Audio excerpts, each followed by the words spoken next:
Североосетинский государственный академический театр имени Тхапсаева – один из главных культурных символов нашей республики. Он подарил зрителю сотни ставших культовыми постановок, взрастил на своей сцене не одно поколение талантливых актеров. Сейчас он готовится к первой с момента открытия и реставрации. Научно-проектная документация уже разработана. Проект предусматривает полную замену всех коммуникаций, воссоздание и восстановление исторического облика. Масштабную работу планируют начать в следующем году.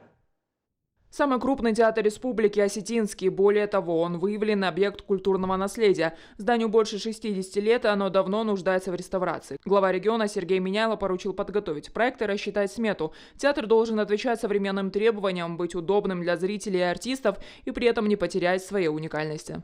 Эта задача была поставлена Сергеем Ивановичем Миняйло, была разработана проектно-сметная документация, соответственно, подкорректировали ее. Уже документы все вышли, нам необходимо отправить заявку в Министерство культуры Российской Федерации.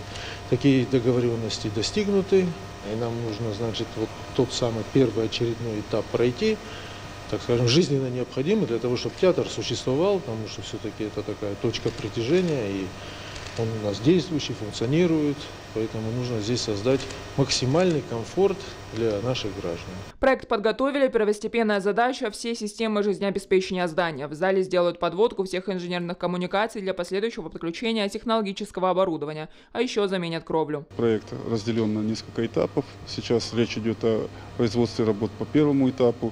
Основная наша задача – привести в порядок системы жизнеобеспечения здания, это системы теплоснабжения, водоснабжения, электроснабжения, вентиляции, кондиционирования здания. Это первый этап наших работ. Сейчас в профильном министерстве готовят заявку, ее направят в Минкульт страны, после получат финансирование на следующий год и сразу приступят к работам. Алана Томаева, Алан Суанов. Новости Осетии.